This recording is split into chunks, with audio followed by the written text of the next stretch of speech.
አባውስ እውነቱን ለመናገር እንደው ሌላ ምክንያት ምን እንደሆነ አላቅም። ጎዳና ላይ ወጥቶ ምግብ የሚያስለምን ምንም ምክንያት የለም። ቀን የጣላቸው ሰዎች ቀን ባነገሳቸው ገዢዎች ፖሊሲ ለድህነት ተዳርገው ነገስ ልጄን ምን አበላት ይሆን ብለው ሲጨነቁ የሚታየውን ዶክመንተሪ የሰራው ቻናል 4 የተሰኘው የእንግሊዝ ቴሌቪዥን ነው። በአዲስ አበባ ለመለመን የሚያበቃ ምክንያት የለም እያሉ በመናገር ረሃብተኞች ዳቦ ካጡ ለምን ኬክ አይበሉም ያሉትን ፈረንሳዊት ማሪያ አንቶኔትን የሚያስንቁ ከንቲባ የሚያሳዩት ደግሞ እነፋና ቴሌቪዥን ናቸው። አዳነች ይህን ንግግር በዚህ መልክ ሲናገሩ የከተማ ነዋሪን አፈናቅለውና ስራ አሳጥተው የበተኑና ያደህዩ በዚህም በየቤቷ ድህነት አስፋፍተው ብዙ ለማኞችን የፈጠሩ አይመስሉም። ከዚህ የከንቲባዋ ንግግር ጀርባ ግን የበዙ ጥፋቶችና ክፋቶች ሲፈጸሙ ከርመዋል። ሰዎች ጎዳናውን ሞልተው ሲለምኑ ለምን ትለምናላችሁ ተብለው ለእስር ሲዳረጉ የኮሪደሩን ልማት ገጽታ ታበላሻላችሁ እየተባሉ ሲሰወሩ ከርመዋል። የአዲስ አበባ ምግብ ቤቶች ለድሃ ምግብ እንዳትሰጡ ከሰጣችሁም የንግድ ፈቃዳችሁን እስከ ማጣት የሚደርስ ቅጣት ይገጥማችኋል ተብለው ማንም ምግብ የቸገረው እንዳይበላ ከልክለዋል። ድህነትን ሳይሆን ድሃን አብዝተው የሚጠሉት ብልጽግናዎች ለምኖ አዳሪዎችን፣ ጎዳና ነዋሪዎችን ሰብስበው ወደ እስር ቤት ያስገቡት በመከላከያና ፖሊስ ፓትሮል ነው። እንደ መንግስት ነኝ ብሎ ሰብስቦ ወደ ማገገሚያ ማዕከል ወይም ወደ ስራ ማሰልጠኛ ቦታ አልወሰዳቸውም። ወደ እስር ቤት አግዟቸዋል። የሚለምኑትን ብቻ ሳይሆን የሚለመኑትንም እንቀጣለን ያሉት ባለስልጣን የአብይ አህመድ ቢሮ ባለስልጣን ናቸው። እንዳሉትም ለምጽዋት ጠያቂዎች ገንዘብ መስጠት ወንጀል ሆኖ ሰው ተጋግዞም ክፉ ቀንን እንዳያልፍ እያደረጉ ነው። እኒህ ባለስልጣን ማናቸው? መቼ ምን ተናገሩ? የሚለውን እንመለከተዋለን። በዚህ መልኩ የከረመው ብልጽግና በከንቲባዋ በኩል ምንም የሚያስለምን ምክንያት የለም፣ ሰዎች ለምን እንደሚለምኑ አላውቅም እያለ ተከስቷል። ወይዘሮ ከንቲባ ሆይ ሰው የሚለምነውማ ደልቶት የሰው እጅና የሰው ፊት ማየት አምሮት በጣም ቀብጦ ነው ብሎ የሚመልስላቸው ሰው ቢኖር በእነዚያ ምንዱባን ላይ መሳለቅ ሊሆን ይችላል። ሰዎች ተራቡ፣ ዳቦም እንኳን ቸገራቸው ስትባል ዳቦ ካጡ ለምን ኬክ አይበሉም ብላ እንደተገረመችው ፈረንሳዊት ያደረጋቸው ከንቲባ አዳነች ለምን ትለምናላችሁ ብለዋል። ልመናው የከፋው በገጠር ጦርነትና ድህነት ስለተስፋፋ በዚህም ወደ ከተማ የሚደረገው ፍልሰት ስለበዛ በመሃል ከተማ ስራ ደንበኛና ስራ ቦታ ተነቅለው ስለተፈናቀሉ የተፈናቀሉም ሰዎች ስለበረከቱ ነው የሚለውን ለነ አዳነች አቤቤ ማስረዳት ሊያደክም የሚችል ስራ ነው። አዲስ አበባን የወረሯት እንደ ድሮ በቁጥር ያነሱ ያደፈና የተቀዳደደ ልብስ የለበሱ ሰዎች ብቻ አይደሉም። የዘንድሮቹ ለማኞች ደህና ኑሮና ገቢ የነበራቸው በመንግስትና በግል ድርጅቶች ውስጥ ተቀጥረው የሚሰሩ አለባበሳቸውም መልካም የሚባል አለማመኑንም ገና ያልቻሉበት ሰዎች ናቸው። ለዚህም ማኝ የሚሆነን የራሱ የአገዛዙ ፓርላማ ነው። አዳነች አቤቤ እንደ ንግሥት አንቶኔት የሚያስለምን ነገር የለም ትኩስ ምግብ ብሉ እያሉ በሚያፌዙበት ከተማ ውስጥ የሚታየውን ብልጽግና ወለድ የልመና መስፋፋት የብልጽግና ፓርላማ ሰዎች እንዲህ ይገልጹታል። ልጆቼን የማበላቸው አጣሁ የሚሉ አዛውንቶች፣ ጋሽዬ ቁራሽ የዳቦ መግዣ ስጠኝ ራበኝ የሚሉ አንጀት የሚበሉ በርካታ ህጻናትን ማየት በከተማችን እየተለመደ መጥቷል። ልመና አልነበረም ማለት አይደለም። አሁኑ ግን እጅግ እየተባባሰ ሄዷል። የኑሮ ውድነቱን መቋቋም አቅቶት ህብረተሰቡ መድረሻ እያጣ ነው። እኒህ የፓርላማ አባል የሚናገሩት ስለ አዳዲሶቹ ለማኞች ነው። በአዲስ አበባ ውስጥ አለማመኑን እንኳን የማያውቁበት አዳዲስ ለማኞች የበብዛታቸው ምክንያት የመንግስቱ ፖሊሲ ድሃ ፈልፋይ ስለሆነ ነው። በደህናው ጊዜ የገዙትን ያልነተበ ልብሳቸውን ለብሰው እጃቸውን ለመጽዋቾች የሚዘረጉ ሰዎች የበዙበት ዘመንም ነው የሚለውን ሳይሆን ሁሉንም ክፉ ነገር ክደህ ደግ ደጉን ተናገር የሚል ብልጽግናዊ ወንጌል ለሚከተሉት የብልጽግና ሹማምንት የማይፈለግ ነገር ነው። ፓርላማው ከፈቀደልኝ በስራ መውጫ ሰዓት ፌስታል ይዘው ከሆቴል ተመላሽ ምግብ የሚለምኑ ሰራተኞች መኖራቸውን ላሳይ ዝግጁ ነኝ ብሎ ከጥቂት ወራት በፊት በፓርላማው ፊት የተናገረው የአገሪቱ የሰራተኞች ፌዴሬሽን ነው። የሚለምኑት ሰራተኞች ደሞዝ አላቸው የሚባሉ መሆናቸውን በማብራራትም ፈቃደኛ ከሆናችሁ ከስራ ሲወጡ ፌስታል ይዘው ሆቴል አካባቢ ቆመው የሚለምኑ ተቀጣሪ ሰራተኞችን ላሳያችሁ እችላለሁ። ሰራተኛው በቀን አንድ ጊዜ በልቶ መዋል አልቻለም። ሕክምናውን እንትወው እየጸለየ ይኑር። ቤት ኪራዩንም እንትወው በበረንዳ በሰዎች ላይ በጥገኝነት ይኑር። ግን በቀን አንድ ጊዜ እየበላ መኖር የለበትም ወይ ሲሉ የኢትዮጵያ የሰራተኛ ማህበራት ኮንፌዴሬሽን ፕሬዚዳንት ካሳሁን ፎሎ አብይ አህመድ ሚራክል ፈጸምኩ እያሉ በሚናገሩበት ፓርላማ አዳነች አቤቤ ሰው ለምን ይለምናል እያሉ በሚያፌዙበት ከተማ ሲናገሩ ተደምጠዋል። ከወራት በፊት ከአዲስ አበባ ዘገባ የሰራው የቻናል 4 ጋዜጠኛ ማንነታቸው እንዳይታወቅ ተሸፍነው የሚለምኑ አለባበሳቸው ገና ጀማሪ ምጽዋት ፈላጊ እንደሆኑ የሚያሳብቅባቸውን ሰዎች በምስሉ ላይ ሲያሳይ ከተማዋን ለማኞች አጥለቅልቀዋታል ብሎ ነበር። ህዝቡም ልመና ተባባሰ እያለ ሲናገር በካሜራዎቹ ቀድቷል። በኋላ ያው ልመና በፊት ለምን አሁንማ በጭራሽ ሰው ብንቁጭ አለን እኮ በቃ። እኒህ በልመና ልጆቻቸውን የሚያሳድጉ እናትም ሆኑ የፓርላማ አባሉ አበራዳሙ የሚናገሩት ስለ ልመና መበራከት ነው። የአሰሪዎች ፌዴሬሽን ፕሬዝዳንትም ተቀጣሪ ሰራተኞች ከስራ መውጫ ጠብቀው በፌስታል ምግብ ሲለምኑ በየምግብ ቤቱ ደጃፍ ላይ ይቆማሉ ብለው ሲናገሩ እንዲሁ የአገሪቱ መንግስት ሰራተኛ የምሳ ሰዓቱን በእምነት ተቋማት ውስጥ እንደሚያሳልፍ የተሰማውም ስለ ለውጡ ተአምራት ሲጨበጨብበት በሚውል ፓርላማ ነው። አዳነች አቤቤ ግን እንደ ንግስት አንቶኔት ለምን ኬክ አይበሉም ማለት የቀራቸው ያህልም ለምን ትኩስ ምግብ አይበሉም እያሉ ይቀልዳሉ። ይህንን ከማድረጋቸው በፊት ላለፉት በርካታ ወራት የኮሪደሩን ገጽታ ታበላሻላችሁ እየተባሉ በሺ የሚቆጠሩ የጎዳና ተዳዳሪዎችን ወደ አልታወቀ ቦታ እንዲወሰዱ አድርገዋል። እነዚያን ምንዱባን የት እንዳደረሷቸውም የማይታወቁት ብልጽግናዎች አሁን ደግሞ ሰው ለምን ይለምናል እያሉ በመቆጣት ላይ ናቸው። ይህ ቁጣቸው ሲለምኑ ያገኟቸውን ሰዎች እየደበደቡ እንዲያስሩም እያደረጋቸው እንደሆነ እየተሰማ ነው። በእርግጥ የሚለምኑ ሰዎች ብቻ ሳይሆኑ የሚለመኑና ለተቸገሩ ወገኖቻቸው የዕለት ጉርስ ምጽዋት የሚሰጡ ሰዎችም እንደሚቀጡ አብይ አህመድ በጽህፈት ቤት ኃላፊያቸው በኩል አሳውቀዋል። ዓለም ፀሐይ ጳውሎስ የተሰኙት እኒህ ኃላፊ ድህነትን ሳይሆን ድሃን በብዙ የሚጸየፈው አገዛዝ ሹም ናቸውና ምጽዋት ለሚጠይቁ ምንዱባን ገንዘብም ሆነ ልብስ አሊያም ምንም አይነት ድጋፍ ቢያደርግ እነሱን የሚቀጣ ሕግ ተዘጋጅቷል። እናም ሰጪውን እንቀጣለን ብለው ተግባራዊ አድርገዋል። የሰጪዎቻችን ባህል የዜጎች ባህል መቀየር አለበት። መስጠት የለብንም። ይሄን ከሃይማኖት ተቋማትም ጋር ተነጋግረናል። የህግ ረቂቅም ተዘጋጅቶ ለፍትህ ቢሮ አሁን በአሁኑ አቃቤ ህግ ቢሮ ቀርቧል። ምክንያቱም ህጉን ተግባራዊ እስካላደረግን ድረስ ሰጪዎቹን የቀጣን መሄድ ካልቻለን ልመና ይቀጥላል። ልመና ስራ አይደለም። ልመና ስራ ሆኖ ነው እዚህ ከተማ እየታየ ያለው። ልመናን የሚያህል አዋራጅ ነገር ሰው ወዶ የሚገባበት ይመስል ደግሞም አገሩን ሰላም ነስተው ድሃ አብዝተው ለማኙን እንዳላበረከቱት ነገር የብልጽግና ሹማምንት ለማኞችም ተለማኞችም ይቀጣሉ ይላሉ።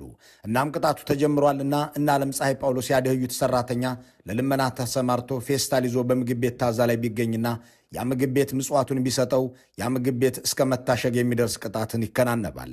ለየኔ ብጤ ልብስ ወይም ጉርስ አሊያም ገንዘብ ሲሰጥ የተገኘ መጽዋች በደንብ አስከባሪዎች ወይም በትራፊክ ፖሊሶች የቅጣት ወረቀት እየተሰጠው መሆኑን መዘገባችን አይዘነጋም።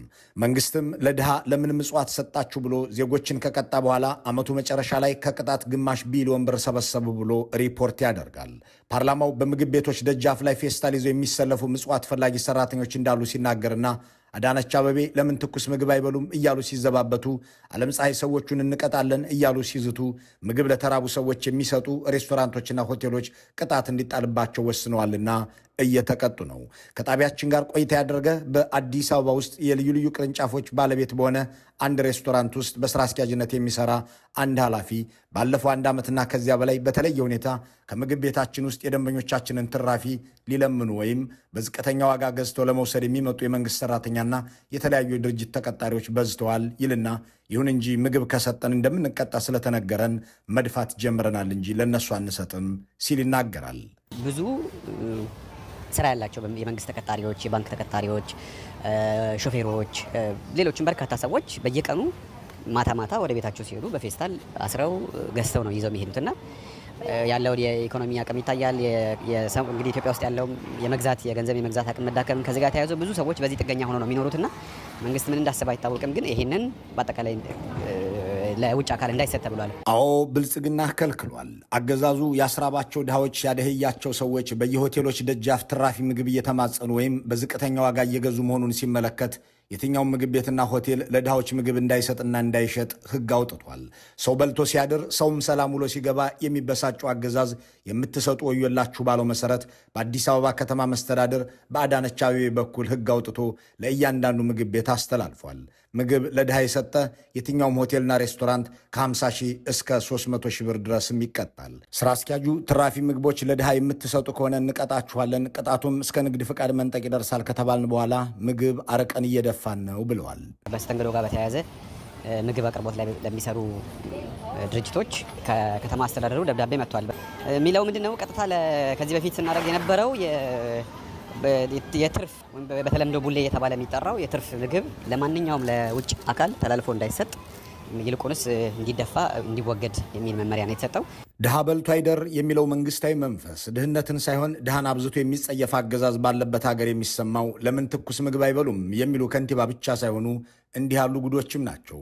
ልመና የሚበረታታ ነገር ሊሆን እንደማይችል ታውቆ ያደረ ጉዳይ ነው።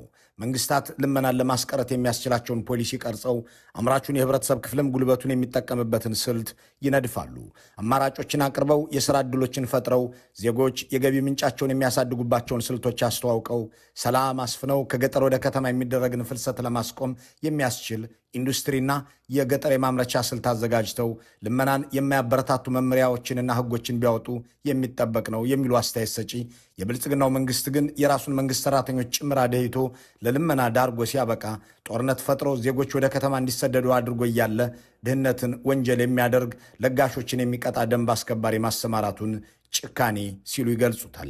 ከ5 ዓመታት በፊት ከ50 ሺህ በታች እንደሚሆን ይገመት የነበረው የአዲስ አበባ ለምኖ አዳሪ ሰው አሁን በመቶ ሺዎች እንዳደገ፣ ወርሃዊ ገቢ የነበራቸው የመንግስት ሰራተኞችም ጭምር ይህንኑ ዘርፍ እንደተቀላቀሉት በይፋ መነገር ጀምሯል። ከደንብ አስከባሪዎች ጋር እየተራወጡ ይህንን ልመና ከተቀላቀሉ አዳዲሶቹ ለማኞች መካከል ባለደሞዝ ሰራተኞችም ይገኙበታል። የኢትዮ ፎረም ተባባሪ አዘጋጅ ኢንጂነር መቅደስ ከወራት በፊት ለጣቢያችን በላከችው አንድ መጣጥፍ ያሰፈረችው ታሪክ ለዚህ ምስክር ነው። መቅደስ እንዲህ አለች። እኔና መሰል ሙያ ያለን መሐንዲሶች ለወትሮ የተሻለ ክፍያ የምናገኝ ነበር። አሁን ግን እኔው ራሴ የኑሮ ውድነቱን መቋቋም አቃተኝ። የሥራ ባልደረቦቼም እንደኔው ምኑን ከምን አያይዘው ይህንን ክፉ ቀን እንደሚያሳልፉት ሲቸገሩ ተመለከቱ። ከቤት በባዶ ሆድ ወጥቶ ቁርስ የበላም መስሎ ምሳን በኩራት ተሸፍኖ የሚያልፈው የመንግሥት ሠራተኛ በተለይ ከባለፈው ዓመት ወዲህ ሕይወቱ የተመሰቃቀለ ብዙ ነው። አንዳንዱም የልመናውን ጎራ በግላጭ ተቀላቅሏል። ሰርቶ ቤተሰቡን መደጎም ቢያቅተው በትርፍ ሰዓቱ ለምኖ ልጆቹን ማብላት መተዳደሪያው አደረገ። በልቶ ማደር ቅንጦት በሆነበት ሀገር እንኳን አዲስ ልብስ ሊገዛ በላዩ ላይ የሚነትበውን በከሳ ቁጥር ከልኩ የሚሰፋውን ኮት ደርቦ የሚለምነው የመንግሥት ሠራተኛም እየተበራከተ ነው። በየቀኑ ልብ ሰባሪ ልመና እየታዘብኩ ከከረምኩ በኋላ በአንድ ያዘቦት ቀን በመንገድ እያለፍኩ በቅርብ የማውቀውና በአንድ መስሪያ ቤት ውስጥ የመምሪያ ኃላፊ የሆነ ሰው በነተበ ልብስ ለልመና አደባባይ ወጥቶ አየሁት። መጀመሪያ የተሳሳትኩ መስሎኝ ነበር። ዓይኔን በሁለት እጆቼ ጠራርጌ እንደገና ዞሬ አየሁት። አልተሳሳትኩም። የመምሪያ ኃላፊው ነው። ኦ አምላኬ ብዬ አፌን በሁለት እጆቼ ሸፍኜ መሃል መንገድ ላይ ቆሜ ቀረው። ከድንጋጤ ባንኜ ወደፊት ስራመድ በድኔን ነበርኩ። እንዲህ ያሉትን ሰዎች ነው እንግዲህ አዳነች አቤቤ ለምን ትኩስ ምግብ አይበሉም ብለው የሚቀልዱት። ከነኚህ ምገባ ማዕከላቶች ውስጥ ወደ አንዱ ጎራ ብሎ ትኩስ ንጹህ ምግብ፣ የተመጣጠነ ምግብ መመገብ የሚቻልበት ከተማ ሆኗል። ጎዳና ላይ የሚያስወጣ ምክንያት አዲስ አበባ ላይ በአሁኑ ሰዓት የለም። በአመር ጠላሁ ያለችውን ዝንጀሮ የሚያስታውሱት እነ ከንቲባ አዳነች ወደ አንዱ ጠጋ ብለህ ትኩስ ምግብ ለምን አትበላም ይሉታል። እና አዳነች አቤቤ ግን ድሃም መፍጠርና ከዚያ ድሃ ኮሪደሩን ገጽታውን ታበላሻለህ እያሉ መሰወርን ትተው ሰዎችን ስራ የሚያገኙበትን መንገድ እንዲፈልጉ ከገጠር ወደ ከተማ እንዲሰደዱ የሚያደርገውን የጦርነት ፖሊሲም እንዲተዉ የሚመክሯቸውን ድምፆች አይሰሙም። ይልቁንም ይህንን የሚሉትን የለማኝ ልጆች ናቸው ማለት የሚቀረውን መግለጫ አውጥተው ይዘልፏቸዋል። በዚህ በምስሉ ላይ የሚታየውን ጽሑፍ ያሰራጨው የከንቲባዋ ቢሮ ስለዚህኛው ንግግራቸው ሰዎች የቁጣ አስተያየቶችን ሲናገሩ አስተዳደጋችሁን ያመለክታል በማለት ተቾቻቸውን በለማኝነት ወንጅለዋል። ጠቅላይ ሚኒስትሩም ሆኑ እንደ አዳነች ያሉ ሹሞች ስለ ድህነት ቅነሳ ፖሊሲ ሲናገሩም ሆነ በአሁኑ ወቅት ከድህነት ወለል በታች የሚገኘው የህዝብ ቁጥር ስንት እንደሆነ ሲያብራሩ አይሰሙም። ይህ ሳይንሳዊ ትንታኔ ለኦህዴድ ሰዎች አእምሮ ስለሚቸግር ብቻ ሳይሆን ሆን ተብሎም የሚዘለል ጉዳይ ይመስላል። የተባበሩት መንግስታት የሚሊኒየሙ የልማት ግቦች ሰስቴናብል ዴቨሎፕመንት ጎልስ ብሎ ካስቀመጣቸውና ኢትዮጵያ የፈረመችው ከ4 ዓመታት በኋላ በ2030 ይሳካል በሚል ከተዘረዘሩ መሰረታዊ አጀንዳዎች መካከል በአንደኛ ደረጃ ላይ የተቀመጠው ድህነት ፍጻሜውን እንዲያገኝ ማድረግ የሚለው ነው። በቀን $2.1 በታች የሚያገኙ ሰዎች ቁጥር እንዲያበቃ ማድረግ የሚለውን ይህንን የተባበሩት መንግስታትን ግብ ስለማሳካት ከመስራት ይልቅ ድሃዎችን ማብዛት ስራዬ ብሎ የተሰማራው ብልጽግናው መንግስት በአሁኑ ወቅት 72 በመቶን የአገሪቱን ህዝብ አደህይቶታል።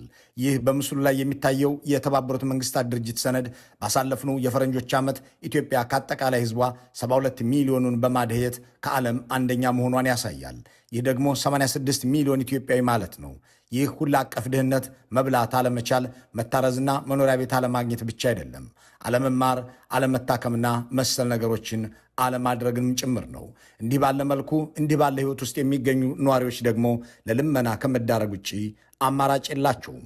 የብልጽግናው አገዛዝ ወደ ስልጣን በመጣበት ሰሞን በኢትዮጵያ ውስጥ ከድህነት ወለል በታች የሚኖረው ህዝብ ቁጥር 23 በመቶ ወይም 23 ሚሊዮን ገደማ እንደነበር የገንዘብ ሚኒስቴርን ሪፖርት ዋቢ ያደረገው ይህ በምስሉ ላይ የሚታየው የአዲስ ማለዳ ጋዜጣ ዘገባ ያሳያል። አሁን አገሪቱ 72 በመቶ ወይም 86 ሚሊዮን ህዝብ በሁላ አቀፍ ድህነት ውስጥ እንዲማቀቅ እያደረገች መሆኑ በዓለም አቀፍ ደረጃ ተጋልጧል። ሌላው ቀርቶ ገዝተው መብላት የሚችሉ ሰዎች ያስተረፉትን ምግብ እንኳን ድሃ እንዲያገኘውና ነፍሱን እንዲያተርፍ ፖሊሲ ያወጣው ብልጽግና ደግሞ ለምን ትኩስ ምግብ አትበሉም እያለ እየቀለደ ነው። እንዲህ አድርጎ ኢትዮጵያን በየቀኑ የሚደህዩ ሰዎች የሚኖርባት ሀገር፣ ጦርነትና ድህነትን ሸሽተው ከገጠር ወደ ከተማ የሚፈልሱ ሰዎች የሚበረክቱባት ምድር ያደረጉ ገዢዎች በከተማ ላይ ለማኝ አንይ ማለታቸው ሳይበቃ ለምን ትኩስ ምግብ አትበሉም ብለው መመጻደቃቸው ሳምንታዊ መነጋገሪያ ሆኗል። መልካሙን ሁሉ በመመኘት በዚሁ እንሰናበታለን።